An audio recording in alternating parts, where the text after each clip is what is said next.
Hello and welcome to the next episode of our podcast on negotiation.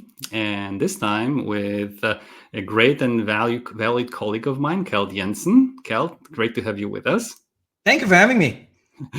Keld is a prolific author, seasoned negotiation coach and trainer, someone who has trained thousands or 35,000, I think I read in your new book, individuals in how to become better negotiation. And if there's anyone who understands this topic, then it's definitely Keld. Keld, let me start with a very difficult question. Since you've dealt with greatness, since you've helped so many people become better at the negotiating table, I've been wondering, how would you characterize those who tend to do better than others? So how would you characterize mastery? What does it take to become a great negotiator? Yeah, that's a tough question, really, Remy. And you want to start with this one, but okay. No time for warm up. Yes, let's start with a difficult one. This is the final in the Olympics. We're going straight to it. Exactly. Yes, I'm not sure I have the recipe for what is a great negotiator, because let me take a step back. It's down to how you defined a great negotiator. I may define a great negotiator differently than somebody else. Because it's really about your viewpoint on negotiation. Some people believe in positional negotiation. Some people believe more in collaborative negotiations. And if you're a strong believer in positional negotiation, you would probably identify a great negotiator very differently than I do, who is a strong believer in collaborative negotiation. Now, to be a great negotiator, you need to deal with both. And for those, I'm pretty sure all our viewers today know the difference. But positional negotiation is basically not focused on interest, but just focusing on win, and sometimes winning at the expense of the counterpart, where a collaborative negotiator obviously is focused on trying to get the best possible outcome for both parties. I purposely don't use the term win-win because that's been abused so much. And often I find clients saying, oh, we're into collaborative negotiation and win-win. And all they really want to is win at the expense of the counterpart. So win-win just means more win-win-win for us. So anyway, it's going to be a long answer. I try to make it short. So what I would say, Remy, is a great negotiator is actually somebody who's consciously conscious or unconsciously conscious. That means they have studied it. They may have studied the science of negotiation so much, so they forgot some parts of it. And they probably have forgotten more than some other people have ever learned about negotiation. So you have studied negotiation. And the reason I am emphasizing this is because so many studies I've dived into lately have shocked me. A very recent one I saw said that 55%, I repeat, 55% of professional contract managers in the world have never, ever received any formal training in negotiation. And wow. when I see numbers like that, I get shocked. And it's not about coming to us to get training. It's about getting training. They can come to you. They can come to 100 of our colleagues. I don't really care. It's about getting the training. And I think, unfortunately, there's so many people out there who are unconsciously incompetent. They don't know they actually can't negotiate. They think that negotiation is just something we do because we are watching our colleagues doing it, and we've been doing it for 13 years, and then we have all the experience in the year, but in the world. But unfortunately, Remy, I've seen so many negotiators who claim they have 13 years of experience, and in reality, they have one. They've just copied 13 times, right? So it's a science, it's a topic, it's an art that you need to study, and you can do it continuously. So even if you have taken a workshop or read a number of books 5-10 years ago, you need to get back on the horse, because now there's new topics coming up. Now we're talking AI in negotiation. We're talking about different aspects. We're talking about supply chain issues. I mean, the world is changing more than ever. So so back to your question, what is a great negotiator? Somebody who is consciously conscious about the science of negotiation. That was probably a terrible answer. I apologize. So I think conscious competence is an extremely important topic with it. But would you tie greatness in negotiation to the results? It depends. I know it's a very political answer, but it depends what it is you want to achieve. Do you want to achieve great result for yourself at the expense of the counterpart? Are you thinking short term or long term? Now, I'm a commercial negotiator, so don't call me if there's a hostage situation, just like I don't think you should call a hostage negotiator if you're sitting in a commercial negotiation. The reason I'm saying that is a commercial negotiation is about two things and two things only. To identify create value, and distribute value. That's the only reason two companies ever negotiated with each other, to create value, distribute value. So in order to understand that, you need to, unfortunately, I know a lot of people hate when I'm saying that, you need to know math as well, because it's about numbers. It's about, in a collaborative negotiation, I'm in the book writing about the concept negoeconomics. That is an award-winning mathematical model I created that is basically very simple. It identifies the asymmetric value between your cost and my value, and my cost and your value. Right. And we have, through studies, identified that up to 42% in negotiation are often lost. That means the parties don't identify, capitalize, and utilize that value.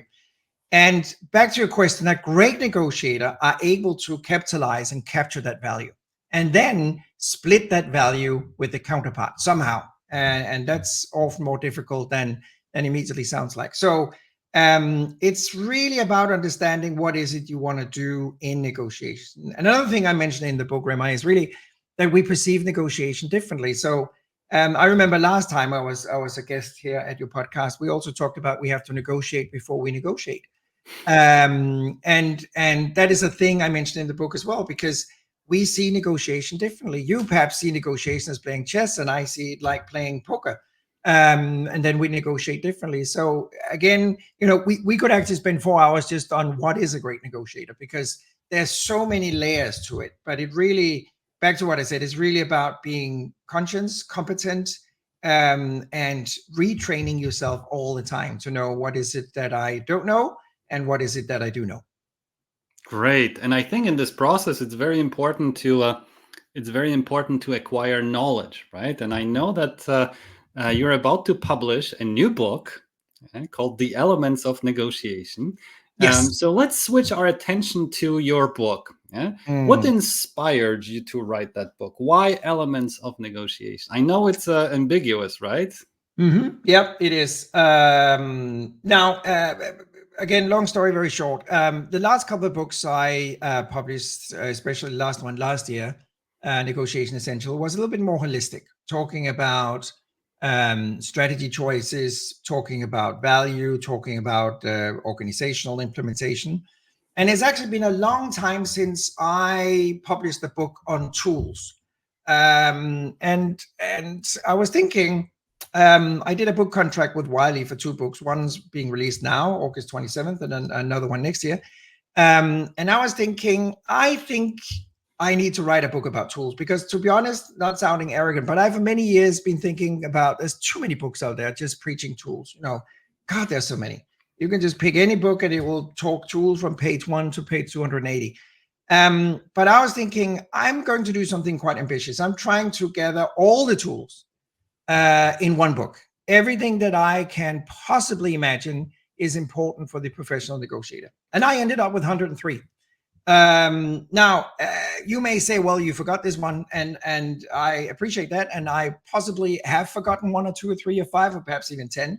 But those were the 103 elements I could come up with. So I think you're okay if you just start using 50 or 60 or 70 of those. You're going to be way more successful in your negotiations than if you don't. So 103, that was the maximum capacity I had to come up with. So, and by a coincidence, it's exactly the number of let's say conventional elements in the periodic system, right? Yes, it's just matched somehow. It was remarkable. I mean, if we had 104, I had to squeeze something more in there, but we ended up at 103. So yes.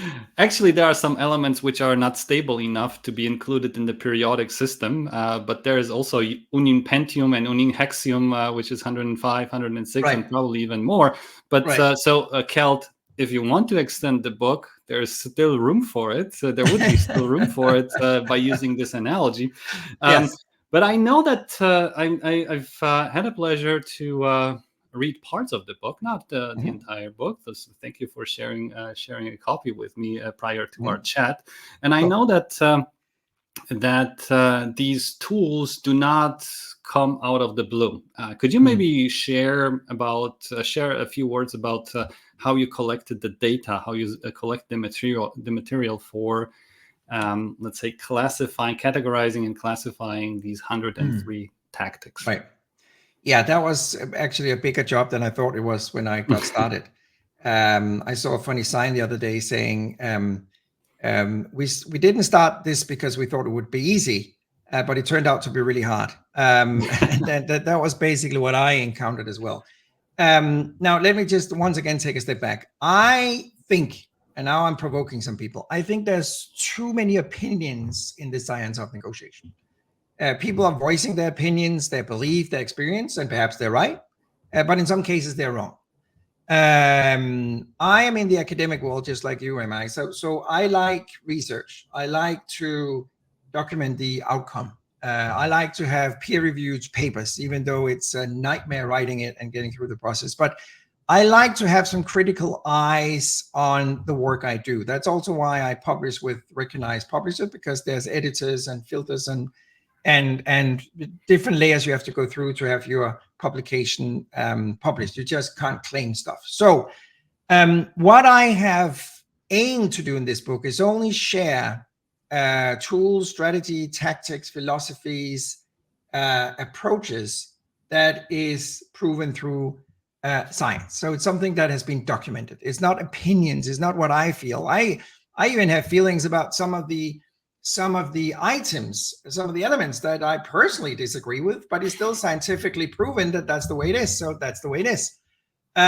So all the elements have been inspired by my work with 35,000 people since 1998. And we have carefully since 1998 collected and summarized the experience of negotiators. So this is both negotiation in laboratories with simulations and real life negotiations with clients.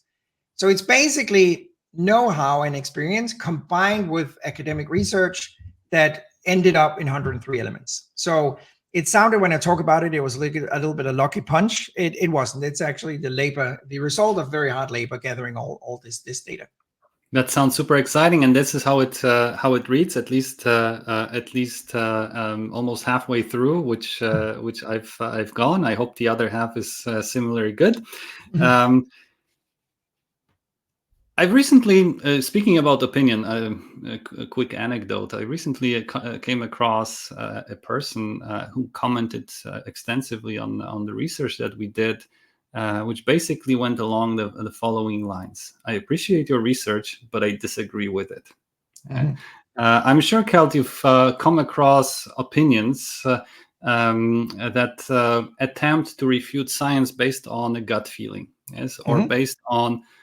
based on what we believe is true in terms of our personal experience. Mm-hmm. Now I love the approach that you demonstrated in the book, because it relies more on data gathering and data collection, which is at the heart of scientific method, yes, which means only better science can refute science, not an opinion. Right, regardless of how many instances we've gathered in so-called the real life, yes, that go against science, only better science can refute science. So I hope there are not that. I hope you guys will. I'm sure have you experienced any individuals who have doubted your tactics or your recommendations because at some point they experienced something to the contrary? Absolutely. Part of what I'm preaching is slightly provoking to my audience, because my take on negotiation is somewhat different than what is perceived by many people. I have a tendency to embrace the philosophy about transparency, about trust, about the focus on truly sharing. And that is provoking to some people that are claiming that is naive, it's not possible. Negotiation is a hostage negotiation where we basically have to hide our cards and manipulate the counterpart. And yes, some negotiations are like that. For instance, hostage negotiations. But a commercial negotiation between two parties that want to work together long term is not a hostage negotiation. So you have to have a different take, a different approach on that. I would back to what you said, Remy. I completely agree with everything you said. And I would encourage anybody, if you have better data, better research, that would shoot down some of my philosophies, I'm happy, because that will just make the global understanding of negotiation even better. Precisely. But I would also encourage somebody to come with real data instead of just voicing opinions, because opinions is just opinions. Opinions is not research. But I'm sure, without any doubt, Remy, that some of my conclusions could be shut down by different research, like it is with research. So, and I'm very open to that. I'm always willing to change my conclusion if there's a conclusion that proves that mine is wrong. I remember, yes, I couldn't agree more. I remember in a commercial environment, I had a nice conversation with a colleague of mine, and who said, "Well, if your opinion is contrary to mine, well, let's go with mine." But anyway, let's move on and tackle some of the aspects of the elements of negotiation. Was there anything from those 35,000 negotiators that you've observed and the data that you've collected and analyzed, anything that surprised you? You've been in this business for many years, right? So probably many things you already knew back then. Right. Was there anything that was counterintuitive, surprising? Anything that pops up in your mind when we mention it? Yeah, it's a wonderful question. I would actually say, still to this day, the importance of trust keeps surprising me. And I've even been focused on trust in so many years, but I'm still almost every single day surprised about what impact trust has in negotiation. I was just doing a podcast this morning about relational contracting, which is actually a term that was originated all the way back in the 60s, but it's not really catching on before now, where you have some major corporations, for instance, in energy here in the US, ConocoPhillips and others, who actually start to embrace that and say, hey, should we try and do relational contracting with our suppliers instead of just doing what we've always done? And a crucial part to be successful in relational contracting is trust. And I recently finished a doctorate where I proved and could put a value on trust as well. And the value is 28% to be exact. So we could actually measure that if we have a high level of trust, whatever that might be, that can be capitalized with a value of 28% in a contract negotiation compared to a negotiation with low or no trust. So I keep surprising myself, even though I'm preaching it every day, the impact of trust and how difficult it is to generate and have trust in negotiation. Because for whatever reason, Remy, it seems that most negotiators in this world meet up in a conference room and start with distrust. They don't trust the counterpart. Which is normal, right? I mean, why should we trust someone we meet for the first time? Absolutely. I agree with that. However, though, I agree with that. But we also very different. Some people start with extreme low trust and other people start with a higher level of trust. You know? Correct. Some people will call the people with a high level of trust naive, and some people will call the other ones very cynical, right? So it varies again from individual to individuals. However, I agree with you, and I'm not saying in preaching we should be naive either, because there are some people you're going to meet, obviously, who doesn't have the best intention and will try and cheat you. So you obviously have to pick your partners carefully. Having said that, what I'm always asking my students and clients is that when you was raised by your parents, did your parents tell you that you should not trust anybody? That you should hide your cards, that you should send out a smokescreen, and you should bluff and cheat to every stranger you meet on your way? And then people are sitting there quietly and some laugh a little bit. And then I say, I'm pretty sure, I don't know your parents, but I'm pretty sure that was not how you were raised. So why on earth is it the second we step into a negotiation, that's how many negotiators behave? You know, sending out a smokescreen, holding the cards tight to our bodies, using different kind of tactics and playing a game. And to me, negotiation is so simple, Remy. It's really sitting down and collaborating. It's not you against me. It's not the wording versus. It's actually us working together. So I think I mentioned in the book, I often recommend my students and clients to open up negotiation by saying, Remy, I'm here today to help you reduce your cost, liabilities, and risk while helping you improving your profit. Are you interested in me doing that? Now you in real life, if this was real life, you would be quiet for a little bit, but then you're going to say, yes, obviously. And then I'm saying, great, happy to hear that, Remy. And I do see your role today is helping me reducing my cost, risk, and liabilities and helping improve my profit. And if we can agree with that, that is our assignment. That is what we have in front of us. because we want to become more successful, both of you financially. And that's what I'm trying to, through my work, make everybody understand that true negotiation is about a change of a mindset, because we have really negotiated the same way since 1776. So in 2024, we use the same methods, the same tools. We haven't really advanced a lot. So we need to change how we perceive negotiation. And this is really important. Yes, I couldn't agree more. So let's move on. So you've collected the data, right? So you've observed thousands of negotiators in action and saw the impact that their behavior had on the results. How did you extract these elements, these 103 elements from this data, right? It's not only tactics. I've already seen in the book that it's part of them are tactics, part of them is mindset, philosophy, approaches, right? So it's a little bit more than just tactics. But how did you transition from data collection to the final product, which is described in the book? Yes, that's a wonderful question. First and foremost, I'm thinking, how do we divide it into groups? Because exactly as you said, tactics is one thing. And by the way, I'm actually not a strong believer in tactics, back to what we talked about before, but research shows that tactics is something that for some negotiators is important. I would normally not promote a lot of the tactics that I write about in the book, but it's still important to understand some of those. So it's divided into fundamentals, tactics, even behavioral economics and body language. So I basically broke the studies down in all the I would say bases or chapters that is required for the complete negotiator. And this is an extremely ambitious project, as I said earlier, because the book is only 310 pages or something like that. So it is really a lot that we are trying to squeeze into one book.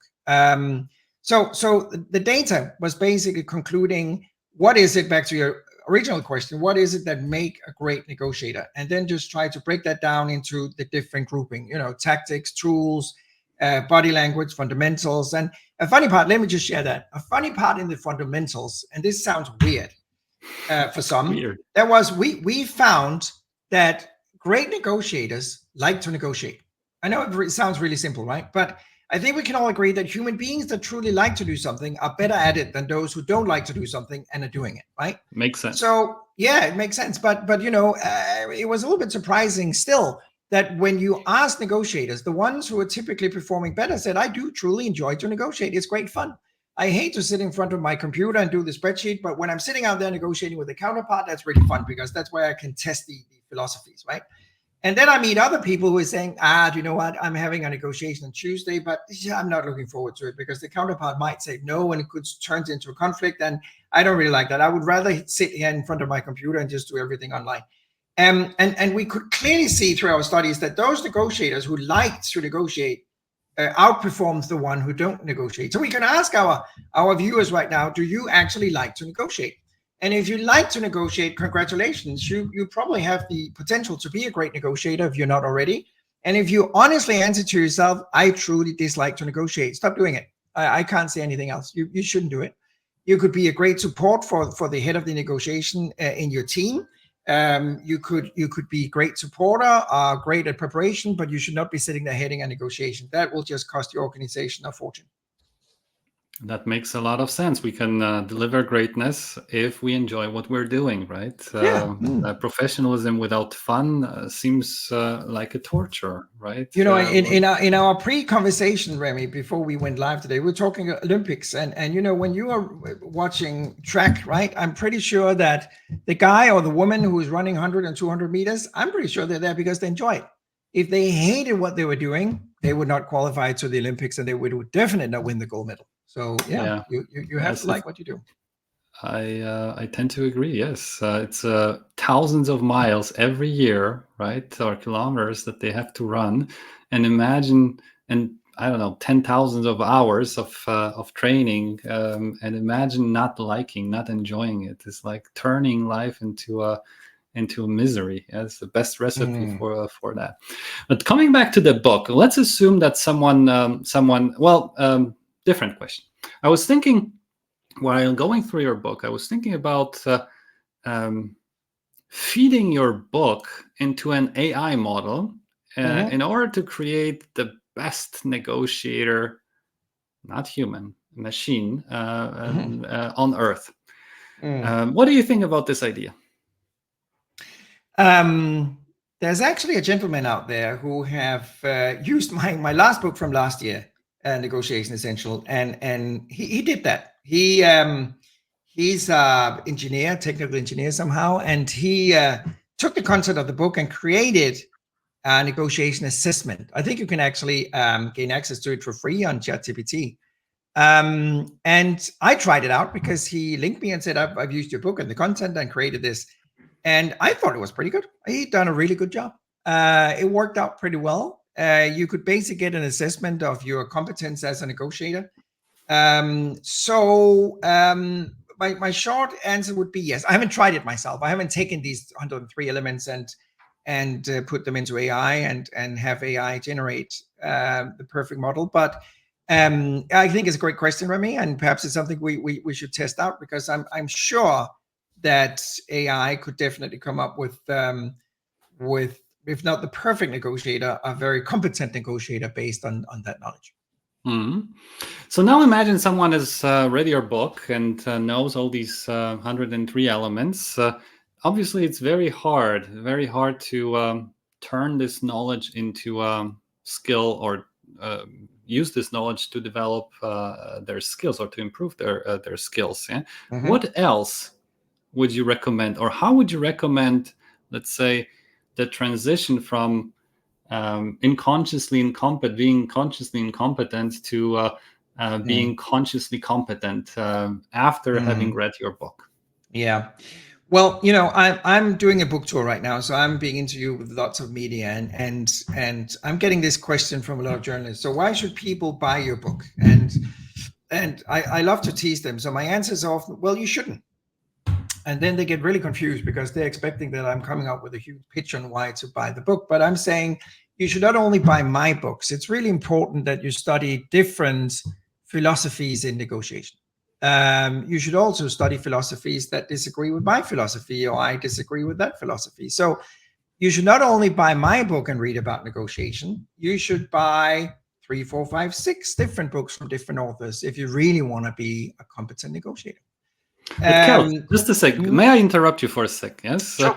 If your 103 elements are science-based and someone's elements, right, or approaches, tactics, and whatever, disagree with them, then ultimately you would be recommending reading something that doesn't really hold true. Absolutely. But we also have to study the counterpart. And that means that you will meet people who don't believe in the research, don't believe in the data, don't agree with what I'm saying. And you have to understand where their viewpoint is coming from. I think in general, now we become a little bit more holistic, but I think one of the problems we have in the world right now is that we are not very good at listening to the counterpart in general, understanding the counterpart and showing empathy to the counterpart. So we have to study the counterpart. We have to figure out where's their beliefs coming from. Why are they disagreeing with our approach to negotiation and collaboration? So we have to study other philosophies than just this one. Even though this is research-based, we have to study something that could be research-based as well, or could be opinion-based. So we have to prepare for other stuff. And by the way, I could recommend several other great books out there that are research-based as well, from great authors that have really done a tremendous amount of solid work. And there's books out there that is not research-based, but is actually accidentally proving research work as well. So I would definitely recommend reading other books as well, besides just this one, in order to be a great negotiator.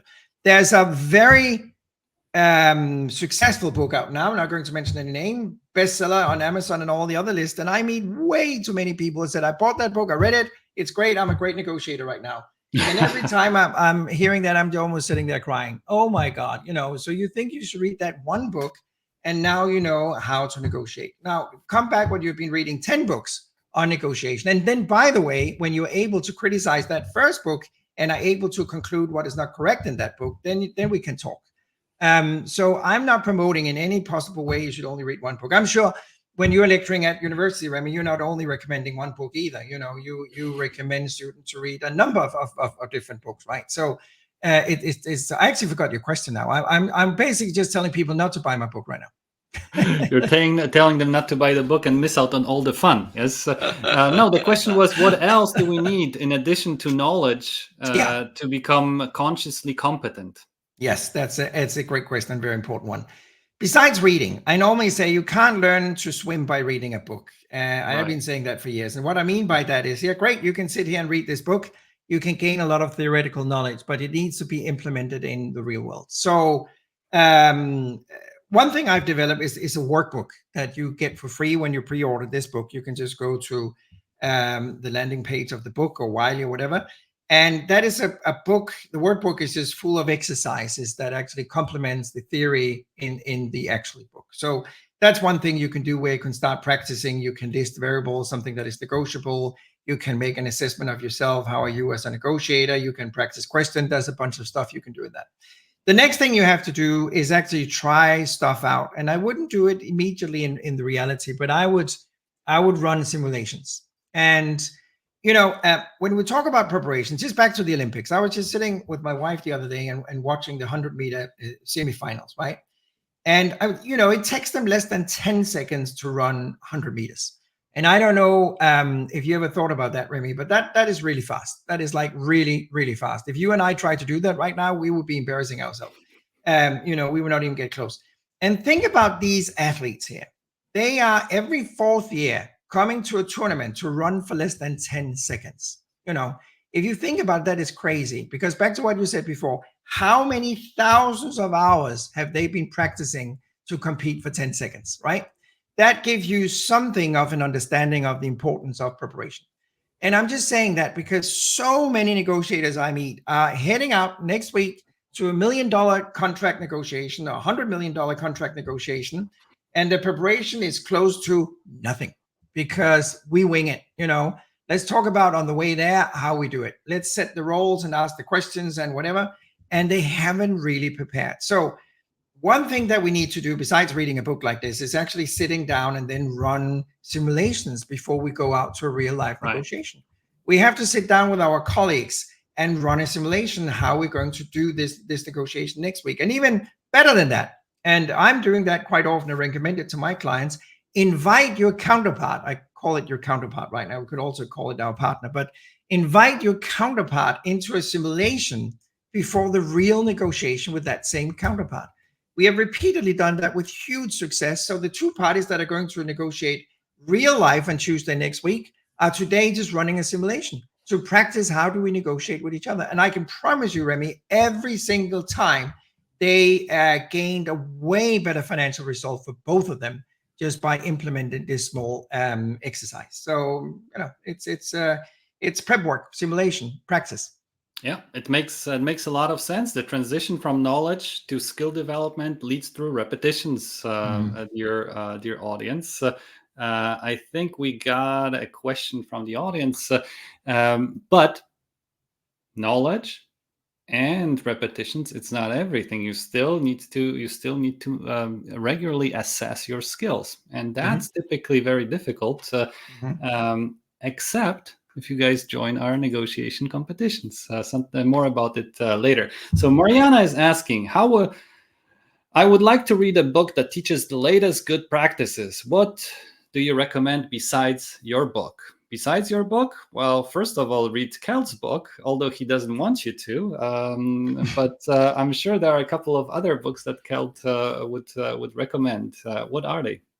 No, I would actually, as you just said, Remy, I would actually recommend negotiation competitions. I see more of them popping up everywhere. You are running a couple of great ones. And for everybody, whether you are a student or professionals, it is a wonderful, wonderful opportunity to test yourself. I have a great honor of being a judge on a few negotiation competitions around the world. And I think I enjoyed even more than the people participating.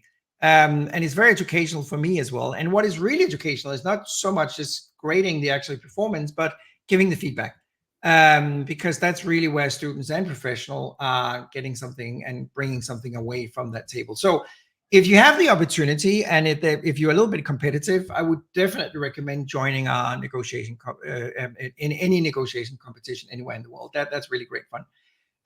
Besides that, I actually released just a little bit late, just I think a few days ago or last week, a list of books that I would recommend to read on LinkedIn, that I would recommend to read if you want to become a better negotiator. And the fun part is that a number of the books on that list have nothing to do with negotiation, but you have to study holistically if you want to be better at something. So behavioral economics is a study area. Communication is a study area. Economics, even though a lot of people hate that, is a study area. So that different areas and different books you should definitely read. So I picked 12 books on that list. And again, a lot of people will say, well, you forgot those 3, and that's absolutely true. I probably did. There's a lot of great books out there. I'll try to add it as a comment under our podcast here, under the stream. So how shall we read the book? Right, because thinking about the periodic table of elements, right? Do we go horizontally? Do we go vertically? Do we start with 1, 2, 3, 4, 5, and then end with 103? How do you recommend reading your own, or do we pick one and practice, and then take the other one and practice? What is your recommendation? How do you recommend people should read? People read your book? I would recommend they read it like I wrote it, and that means in no particular order. The great thing about this book is you don't have to start on page 1 and then go through the book. You can start on page 84 because that element is relevant to you. So I would pick, I would first and foremost sit down. There's a perfect periodic table, and then I would pick the items that you immediately think is most important to you. Because you're getting into that negotiation, or you feel it's an area that you can improve your competence in, or for whatever reason. And then I would just read on that. And, if you download the workbook as well, work in the workbook, do that work, and then move on to the next element. So I would actually not recommend starting at element number 1 and finishing up at element 103, because we forget as human beings, so you can't remember what you've been reading if you're doing it that way around. So relate it to a specific challenge, task, something you want to improve on, and then read up on that element in connection with that. So how can we, we have an important question which refers to something which we've already discussed 3 minutes ago. Nikolai is asking, when running a simulation with a counterpart or a partner some days before the real negotiation, what case should be negotiated? A test case to learn how the other party behaves and acts, or what could be the example of such a simulation? Great question. We usually create a simulation that not necessarily directly mirror the negotiation they're having the following week. So we create a simulation. What we do on top of that is typically we mix the team as well.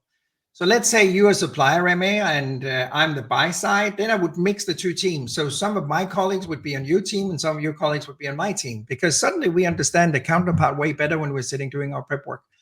So that's another angle that we do. But typically, in a few situations, we have actually created a kind of simulation based on the real negotiation they're getting into. But by doing that, people get a little bit confused because it becomes too real sometimes, and then they start negotiating the actual negotiation. That's not the purpose. The purpose is really just figuring out, are we negotiating like playing tennis? Are we negotiating like we're playing chess, right? So it's really an exercise on how we want to negotiate more than negotiating the content. But I love the question. It's very important that you do it right.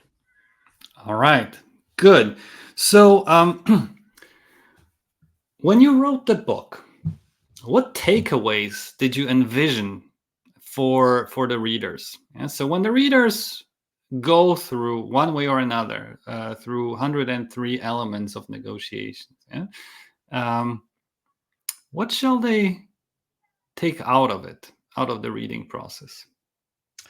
Yeah, I'm happy about that question. I think it'll be very individual. I think different people will gain different things from the book.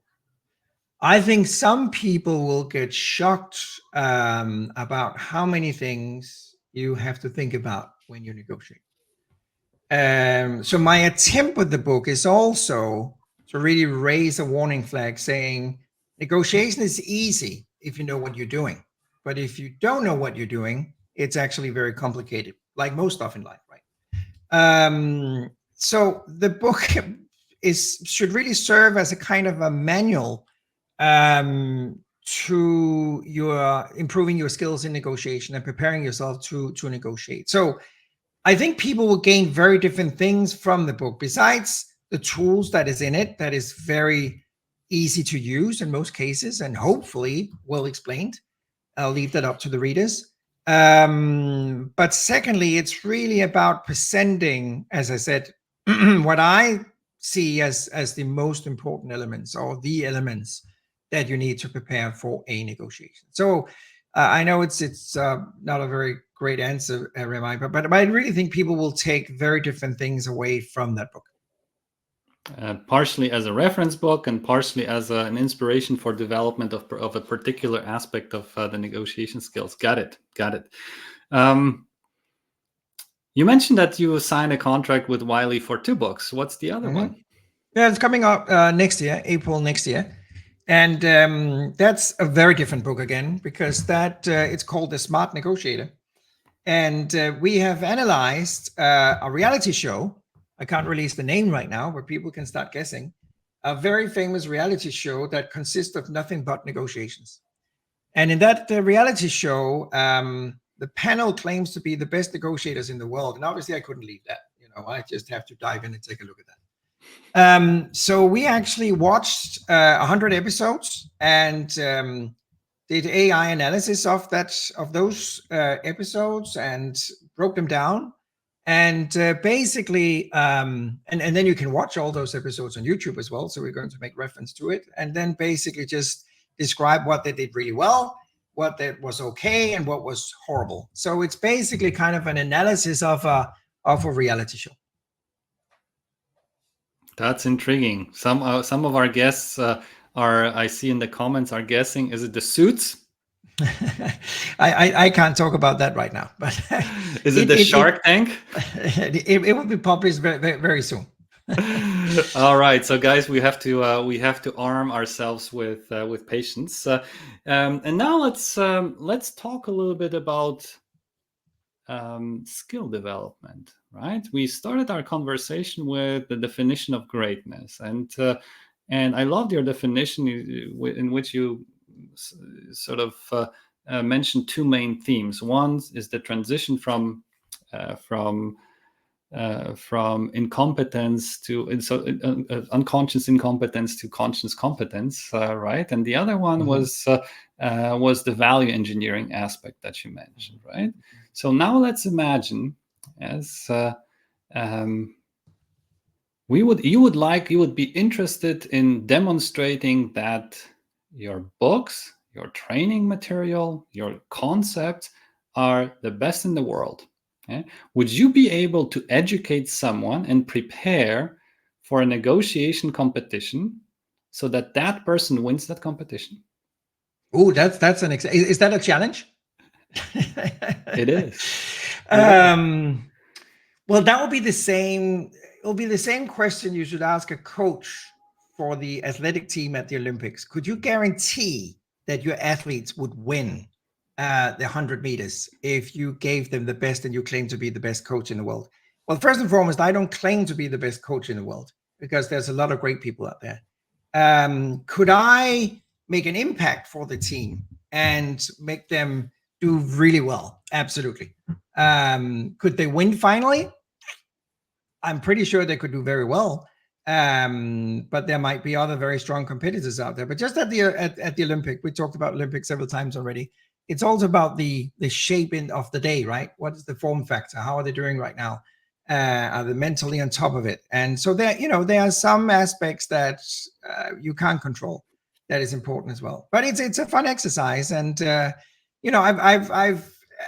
as a back to when I'm a judge in negotiation competition, we are coaching teams as well. Obviously, they have their own coach already, but we are coaching them as well, and we can definitely see that the feedback we're giving them from one round is definitely helping them into the next round. So yes, it could be a fun exercise.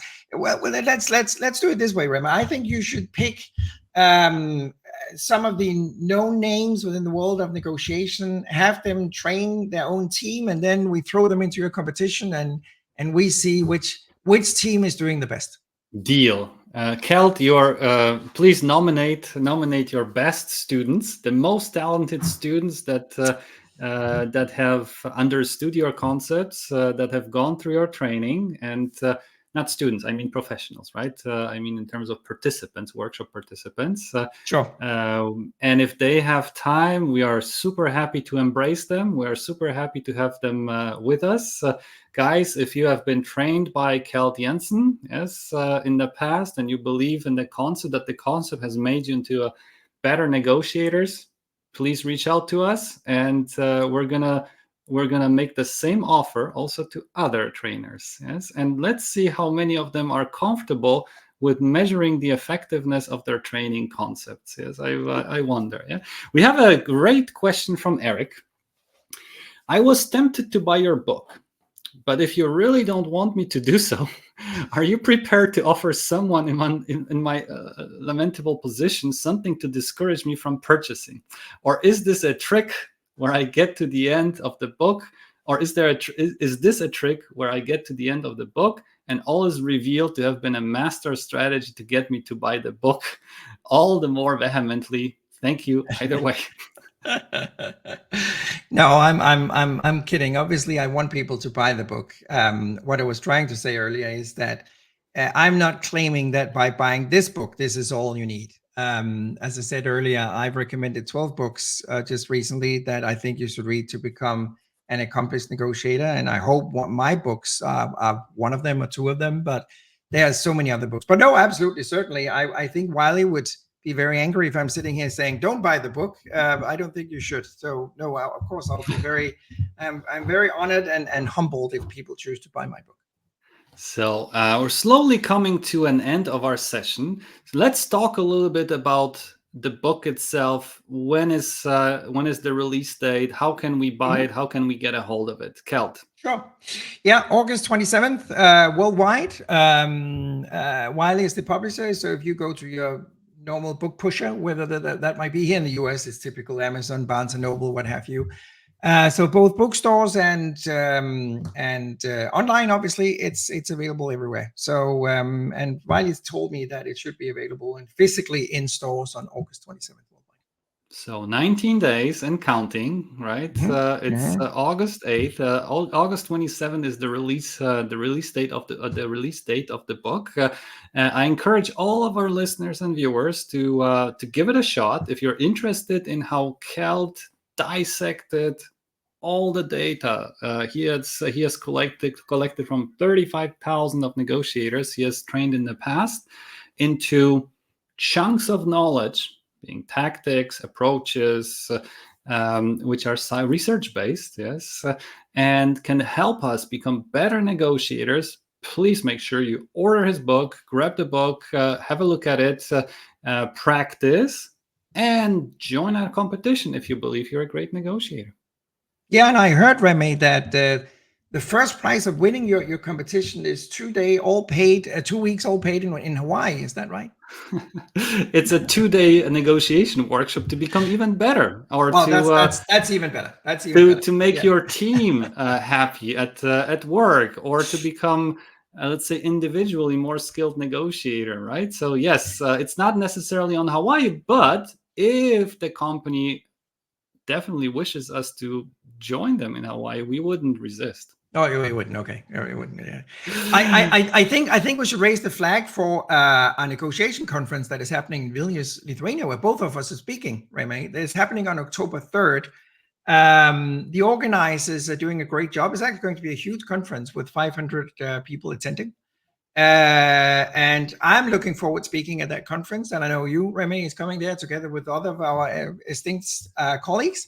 And it's going to be 1 day full of just negotiation. And I know from the organizers that it's been overwhelming with the interest. So I just want to share that with everybody. Great. That's a great point. Yes. So Vilnius, October 3rd. Yes, there's going to be quite a few really great speakers. If you guys are passionate about negotiation and you would like to find out something you might not know at this point from really cool guys like Keld and others. Join us in Vilnius on October 3rd. Mm-hmm. Yeah. All right, Keld, it was a pleasure and honor to have you on our podcast again. Thank you so much for being with us. Guys, remember, August 27th, The Elements of Negotiation by Keld Jensen, and October 3rd, the conference in Vilnius, and both links you guys will find in the comments. Keld, thank you for being with us. Thank you for having me again, Remy. Thank you.